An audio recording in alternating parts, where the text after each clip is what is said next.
What sorts of expectations do the Iowa Wild have for 2021, 2022? We find out today on Locked on Wild.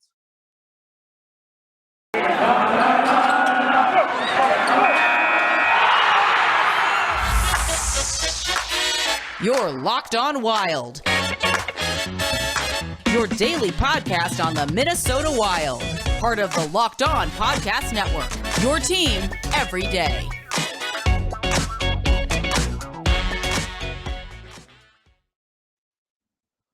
Welcome to today's episode of Locked on Wild, your daily Minnesota Wild podcast, part of the Locked on Podcast Network, your team every day.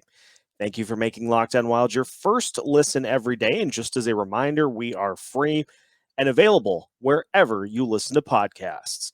Today's episode is brought to you by rockauto.com. Amazing selection, reliably low prices, all the parts your car will ever need.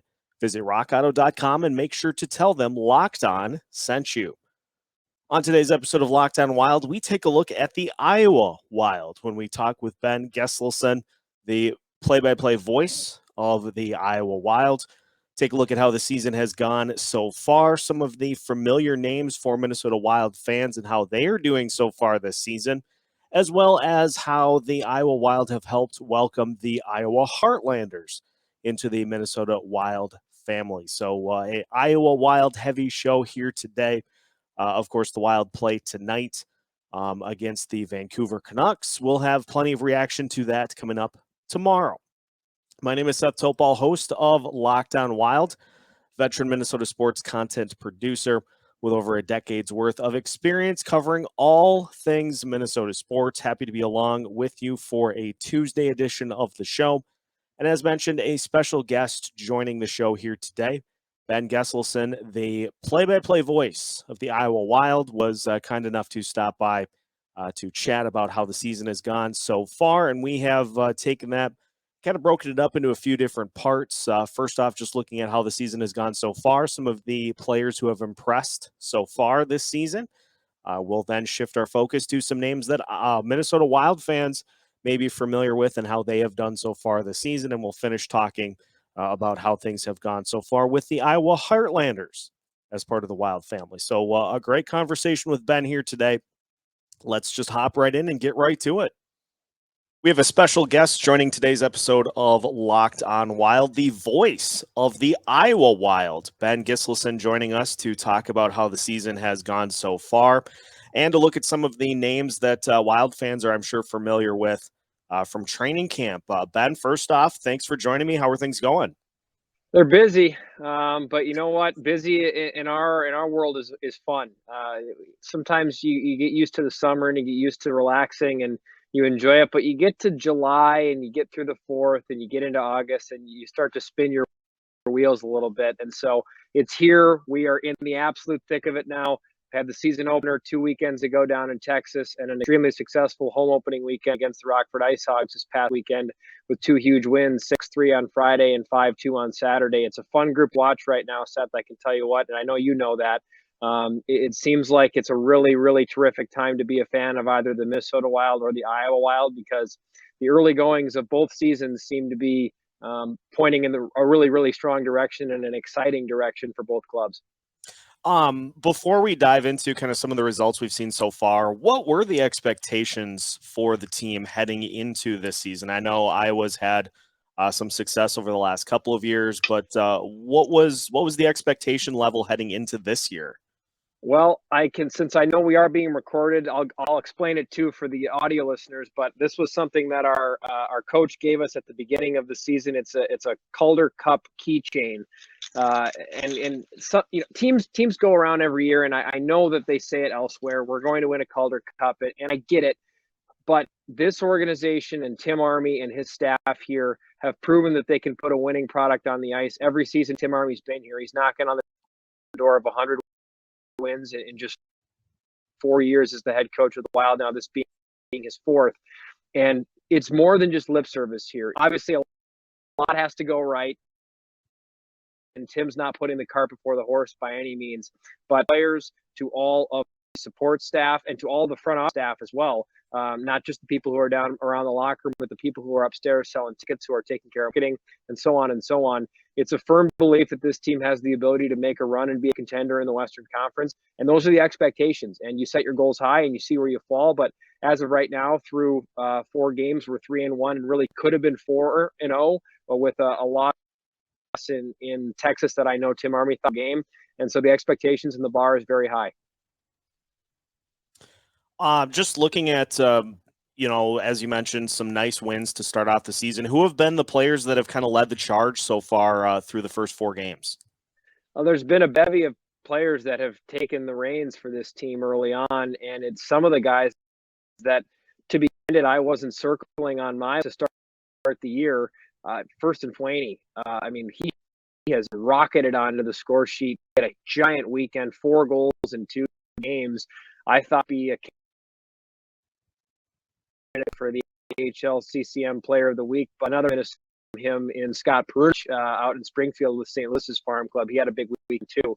But Swaney had a giant week and he had in 2 games. So he blew the lid off the place at Wells Fargo Arena. He's been outstanding. Kyle Rao proving that he is just a perennial AHL all-star caliber player. He's got 5 points through 4 games. He scored the opening goal of the regular season down on night 1 in Texas 2 weekends ago. I really think, though, even though on the point sheet he's not leading, Connor Dewar has been the best player on the ice for Iowa every single game. He's blown me away with his ability to shield the puck. He holds on to the puck just an incredible amount. And at the higher you go in hockey, the less time you have with the puck. And so the guys that you see have the puck a long time, they're really impressive. And just every time Connor Dewar is on the ice right now, he's creating offense. He and Kyle Rao have been brilliant together. Mitchell Chafee has been the other winger that they have found to be the best candidate to play with the Dewar-Rao tandem. And those 3 have been all over the place. They've been the best line on the ice for sure the last 2 games. I thought they were really good in Texas as well. Once Tim Army combination, I think it was about midway through the second game when Army linked them up and they really turned it on from there. Those are the guys up front that I've really noted. And the points show. I mean, Dewar, I shouldn't have sold Dewar short. He's only got 1 point less than Swaney and Rao does. So those 3 have been great. I mentioned Chafee. On the back end, I've really been impressed by Joe Hicketts. He was a guy who was with the Grand Rapids Griffins 5 seasons. 4 of those 5 years, he led the Griffins in scoring by defensemen. He's really picked up right where he left off in Grand Rapids with this team. He's made a few just incredible passes to set up goals. I know a lot of people saw the Marco Rossi goal that was scored down in Texas, his first goal. And as beautiful as it was to watch Rossi patiently outweight the goaltender, which, by the way, I asked Marco about that. He said that was on purpose. He gave a little head fake, got the goalie to go down, and then wrapped it around. Now, you never know when you ask guys if they're just saying that to look good, but I don't know. Something tells me that was purposeful from a guy that is as talented as Marco is. But that pass, the diagonal pass from the top of the point right side of the ice, straight down the gut through about 3 sets of skates to Marco on the backside. It was a beautiful pass, and that was Hicketts that made the pass. He's been dynamite. He didn't play the opening night of the season, but he got through whatever he was working through injury-wise that night and has been outstanding ever since. He and Calen Addison have been a pairing. And talk about offense, those 2 are on the same wavelength. You should see some of the things these 2 do on the blue line together. They clearly are thinking the same game because they're exchanging, they're giving and taking. It's like which one's playing left, which one's playing right, you don't know because they're all over the ice. So those are just some guys right off the hop that I know have really impressed me. But from a team perspective, the depth of this club is, I think, what really has Coach Army and everyone down here excited. And there are players who Minnesota fans might not really know about. Guys like Kevin Churchman, who's an AHL veteran defenseman. Guys like John Lazat, who I know was a late add to Iowa. He was the guy that hung around up in Minnesota till the bitter end of those final cuts of training camp.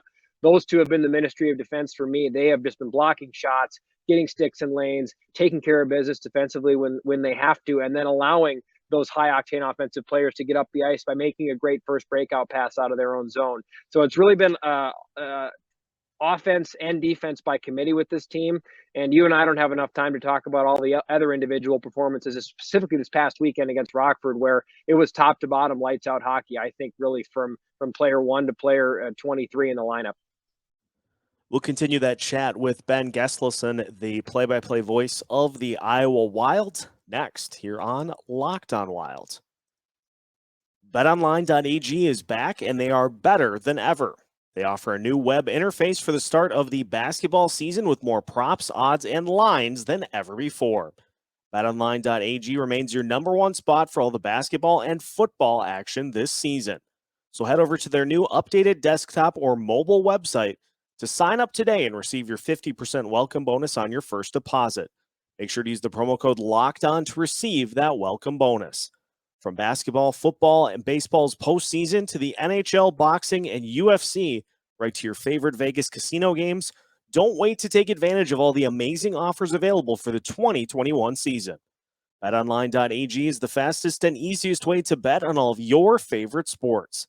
BetOnline.ag, where the game starts. Does this sound familiar? You've got one device that lets you catch the game live, another that lets you stream your favorite shows, you're watching sports highlights on your phone, and you've got your neighbor's best friend's login for the good stuff. Well, I want to tell you about a simple way to get all that entertainment you love without the hassle and a great way to finally get your TV together. It's called DirecTV Stream, and it brings your live TV and on-demand favorites together like never before, so you can watch your favorite shows, movies, and sports all in one place. That means no more juggling remotes and no need to buy another device ever again. And the best part, there is no annual contract. So get rid of the clutter and the confusion and get your TV together with DirecTV Stream. You can learn more at directtv.com. That's directtv.com. Compatible device required. Content varies by package. Continuing today's episode of Locked On Wild. Again, thank you for making Locked On Wild your first listen every day. Let's hop back in and talk a little bit more about some names the Minnesota Wild fans listening today will be familiar with Ben Gislason, the play-by-play voice of the Iowa Wild. Talking to Ben Gislason, the voice of the Iowa Wild, I want to talk about some guys that Wild fans may be familiar with that are getting a chance to just get back to normal this year. The guy who maybe had the least normal season of all last year, of course, Andrew Hammond, who was the taxi squad goalie and just was waiting for an opportunity that didn't end up ever materializing, and now getting a chance to play at Iowa. Has he talked at all about kind of what last year was like? And how has he settled in so far this year? Well, I can tell you he said he was very sore on Sunday after the first game that he played, because that's a full game, and there's no way to get back in full game shape than to just play a full game as a starter. And by the way, he kicked aside all 27 shots Texas threw at him on opening night down at the HEB Center in Cedar Park. So he was outstanding in that hockey game. And that was the night where the offense we saw the last two nights here this weekend, it wasn't around. The Wild only scored one goal in that game. It was Kyle Rao, and then Connor Dewar added an empty netter late to make it 2-0. But otherwise, it was all about Hammond. And again, some of those defenders in front of him were making strong defensive plays. I asked Tim Army about Andrew Hammond going into the Friday night game here at Wells Fargo Arena, because that was his second start of the season. Derek Baribeau's been the other goaltender. They've been splitting time. But I asked him, when you have a goalie like that who just has oodles of experience, not only at the American Hockey League level, but at the National Hockey League level, and successful experience, because there's a difference than a goalie who's just been around and a goalie who has succeeded and won at the highest levels. And Hammond has done that. And Tim Army just very candidly said it's one less thing you have to think about. You know what you're going to get from Andrew Hammond every night. And of all the positions where consistency matters most, it's goaltending. And to have someone that is as durable and dependable and can really be hands-off like Andrew Hammond is a remarkable thing to have in a hockey team. And it's just another feather in the cap of why this team thinks they have a shot to go places. And barring injuries, both to Minnesota and to Iowa, because you know well, Seth, that if Minnesota gets dinged up, a lot of the firepower that Iowa has down here is going to go up to Minnesota. And that's a part of it. But barring both of these teams, if they can stay healthy, I think both of these teams have a great shot to be very, very special clubs to watch this season, both at the NHL level and the AHL level. Another guy I wanted to ask you about, Adam Beckman, who was another one of those guys that hung around till the absolute end of training camp and ended up getting sent down to Iowa to start off the season. How did he take that? And has he had kind of that look of determination that, you know, at the end of the day, he's going to get back up to the NHL level, hopefully at some point this season? Adam Beckman has a great head on his shoulders. I haven't spoken with him personally about how he took that, but I do know that all those players right now, and this includes Marco Rossi, because I have spoke to Marco about this, who I think of all the players everybody up in Minnesota from a fan base thought would be hanging around with the big club, it was him, and me even included a little bit.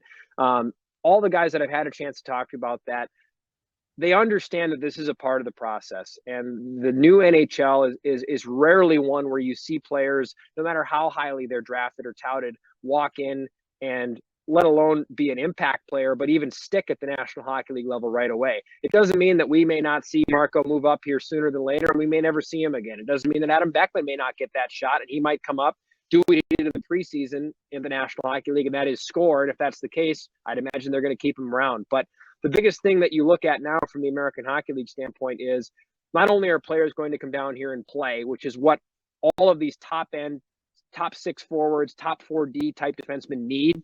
We need to play. You don't want to plug a guy down on a fourth line where he has to check and where he has to block shots, which are all important things. But Adam Beckman's a shooter. He's a scorer. That's what he was drafted to do. And he's going to be able to do that at the American Hockey League level. He did it 2 nights ago against the Rockford Ice Hogs. He blew one by Colin Delia, who, by the way, was an NHL goalie last year with Chicago. He blew it over his shoulder, stared him down. Delia was set. He was on his angle, and he never moved. I mean, he froze him and just lasered it by him. It was a gorgeous shot. So I would go as far as to say, again, like I said, Adam hasn't told me whether he was – I mean, I'm sure he was upset. You wouldn't be a competitor if you weren't. Yeah. But he understands that, especially as a 20-year-old who has only played, coming into the season, 9 professional hockey games, that he has to earn his right to get to that lineup. And he has to prove he can do it at this level first before he can prove that he can do it at the National Hockey League level. And Tim Harvey says it all the time. You can't learn on the fly in the National Hockey League. You have to be ready to go, and you have to walk in prepared to play at that level. There's no learning on the fly. It's too fast. It's too good. I'm almost a direct quote from him because I've heard him say it to our guys so many times, but it's true. And Adam Beckman, Marco Rossi, Connor Dewar, Calen Addison, those guys who are the bubble players right now, they're all getting an opportunity to prove to the world that they can be top-end talent at the American Hockey League level. They can learn to be defensively dependable, because some of these guys, too, you look at a guy like Addison, who I think he can get it done offensively, but can he take care of his own zone like he needs to at the National Hockey League level? He's learning to do that here, and it's only going to benefit and behoove these players when they eventually do get that call-up and they stay up in St. Paul. Just kind of a piggyback question on Marco Rossi. Obviously had a very scary year last year, dealing with COVID-19 and healing up and recovering from that. I would imagine, happy to be playing hockey again, but is it kind of a take him along a little slower approach just to make sure that he truly is up to speed before he is, registering multiple games in a row? I don't know that to be the case. I haven't spoken at length with our athletic training staff, Masa Takaiwa, as well as Max Knight. I haven't spoken with them about that, but I think that we would all be foolish to think that that isn't on the back of some people's minds here, because just like with Andrew Hammond having to get readdressed to playing a full 60-minute hockey game in goal, it takes a lot for a player to miss a full season and to jump right back in and go 0 to 60. And I think we maybe noticed it a little bit down in Texas with Marco. And this is more just me pontificating than it is me hearing anything from an athletic trainer or from our coaching staff. But sure, he was maybe the best player on the ice in the opening period of the opening game down in Texas. He was on a line with Adam Beckman, and I believe it was who was on his wing? Will Bitton was on his wing for a little bit. I can't remember who was on the right wing, but it was Beckman and Rossi who were really jumping off the page. And then they sort of disappeared a little bit in the second period. And that was something Tim Army and I talked about, where he felt that early they were moving pucks. They were getting pucks to the net. They were vigorously attacking in the offensive zone. And Tim doesn't know. I don't know if the reason they fell off the page a little bit was because maybe I got tired. I don't know that, but I think that definitely that's something that people have to keep an eye on, because you don't want to burn him out. You have to be very conscientious about the year that he did have last year, let alone even if just a guy was just not playing hockey, but to have to go through what he went through from the myocarditis standpoint, and obviously the positive COVID-19 test. But the one thing I will say about Marco is I know he's fed up with being asked about last year. I know that much. He wants to play hockey. He wants to be known as the player that he's going to be, not the player that wasn't in the 2021 season. And he's a diligent worker. He is a student of the game. I know he's eating up every inch of the tutelage that he's getting from the coaching staff here. And the time we do get to see him, I know that we're all trying to relish it as much as we can, because it doesn't take watching him very long to see the talent level there, not only with his hands and his skating, but really the mental side of the game to me was the thing that has blown me away in the early sample size that I've seen of him. He has that ability to foreshadow the game and look other places when other people aren't looking there. And granted, we only really saw from a highlight reel standpoint the goal that he scored, but there have been some other little things that I've seen him do, even in just the 2 games I've seen him, because unfortunately he did not play last weekend in our home opener, which was a bummer for us from a marketing standpoint. But we're hopefully going to get him in at least another home game or 2 before, obviously, I know he wants to get up to Minnesota. I know the fans want to see him too. One final one on Calen Addison, then we'll move on to just some general questions, because I want to ask you about, the process of incorporating the Iowa Heartlanders into the Wild family. Who prompted Calen to shave his lettuce? I don't know. It's funny when we were doing some player feature content stuff this summer over our social, over our website, and when I interviewed him in, I think it was early August, he still had it. He had the long hair, he had the mustache, it was all there. And then he showed up for training camp, and I think it was even in Minnesota. I don't think he had it. I think it was gone. And I've yet to ask him. And the one thing I will say about it in the summer, when I brought it up, asking him why keep it, as much as it did get fanfare and notoriety at social media. One, I think Calen really tunes that out. I don't think he's a big social media person.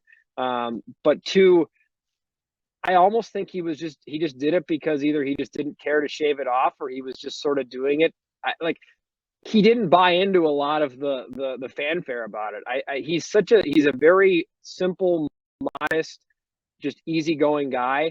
And as talented and as dynamic as he is as a hockey player, he very much just wants to play hockey. That's what he wants to do. He's not someone that is all about trying to get himself out there. He was not doing it for the recognition. I can speak very honestly about that, just with the way he operates. He's not someone that was doing it because he wanted to get FaceTime. He wanted to get all over social media. I think it just sort of happened, and then he just hung on to it. And so that's my answer to your question, is I think he just all of a sudden maybe woke up one day and went, yeah, let's shave it. I honestly think that might have been what he did. Fair enough. We will finish off the conversation with Ben coming up next here on Locked on Wild. Today's episode is brought to you by rockauto.com. With the ever-increasing numbers of makes and models, it's now impossible for your local chain auto parts store to stock all the parts you need. Why endure often pointless or seemingly intimidating questioning, like is your Odyssey an LX or an EX? And why wait while the person behind the counter orders the parts on their computer, choosing the only brand their warehouse happens to carry? You have computers with access to rockauto.com at home and in your pocket. You can save time and money when using rockauto.com. Why choose to spend 30, 50, even 100% more for the same parts from a chain store or car dealership? RockAuto.com is a family business serving do-it-yourselfers for over 20 years. And RockAuto.com's prices are reliably low for every customer. So head to RockAuto.com right now and see all the parts available for your car or truck. Make sure to write Locked On in their How Did You Hear About Us box so they know we sent you. Amazing selection, reliably low prices, all the parts your car will ever need. All at RockAuto.com. Final segment of today's episode of Locked on Wild. Again, thank you for making Locked on Wild your first listen every day. A reminder, we are free and available wherever you listen to podcasts. Final segment of today's episode of Locked on Wild with Ben Gislason, the play-by-play voice of the Iowa Wild, talking now about how the Iowa Wild have helped make the start of their franchise with the Iowa Heartlanders a little bit of an easier process, as well as how he is adjusting, taking over for Joe O'Donnell, who is the radio voice for the Minnesota Wild. So final segment with Ben. Here we go. let's just talk a little to finish up today about the Iowa Heartlanders being the newest member to the Wild family. Have you had a lot of interaction, or has Iowa had a lot? I know Hunter Jones starting down at the ECHL to start the season, but has there been a lot of interaction between the Heartlanders and the Iowa Wild here to start the season? Tons. And there was a lot more in the summer. There has been over the last 2 to 3 weeks for two reasons. One, I know that our ticket staff here in Des Moines and our corporate staff, as well as I think even some marketing, really helped get them off the ground from just that foundational standpoint. But just to have a team so close, strictly proximity wise, even if they didn't know what they were doing over there and they weren't running things properly, would be great. But it's a fantastic organization. There are good people over there. Jerry Fleming is the head coach. He has a storied history in professional hockey of being a coach, knows what he's doing, is a terrific guy as well. I've had the opportunity to spend some time with him, not only at the Minnesota training camp, but he was here for our training camp as well, which then followed Minnesota's camp, finishing up in St. Paul. And Jerry is a wonderful guy and is a good coach and is going to do great things with the prospects that we have over in Coralville. 2 hours east of here, it's really Iowa City, for those of you in Minnesota who are wondering where in the world Coralville, Iowa is. So it's right in the shadows of the Iowa Hawkeyes. So their colors scheme, black and gold, smart marketing choice there by the Heartlanders staff. I've had a lot of contact with David Fine, their broadcaster and communications director, does a fantastic job over there.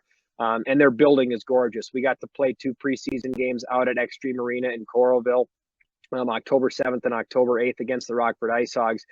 We had a pretty good fan showing for just a couple preseason games, and I saw some photos from their home opener, which was the same night as our home opener last Friday. Looks like they had a great crowd. Fans got to see a great game. I think they got the W. And it's for us, growing the game in Iowa is at its core what we're trying to do. Obviously, growing players, getting them ready for Minnesota and the National Hockey League level is the hockey ops side. But from a marketing standpoint, and from just a team organization standpoint here in Des Moines, growing the game is so important to us. And to have, our baby brother over in Coralville is a huge asset, not only because we can shuttle players back and forth so easily, but because we're going to breed new hockey fans over in Coralville. And that is at the heart of the matter, something that's just near and dear to us. And to know that we have a staff that we can trust and is a valuable group and knows what they're doing and is going to build hockey from the ground up over, or I should say from the ice up over in Coralville, is a huge asset to not only the Iowa Wild, but to the Minnesota Wild as well.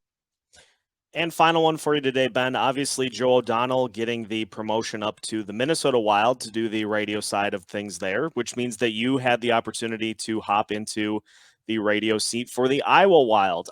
Just tell us about how it's been so far. As somebody that does play-by-play myself, I can appreciate the enjoyment that it brings. How has the change been for you so far this year? Well, firstly, I got to say, now that Joe's not my boss anymore, I can finally stop blowing smoke about how great he is. No, I'm totally kidding. I had to say that because hopefully Joe hears it and laughs at that.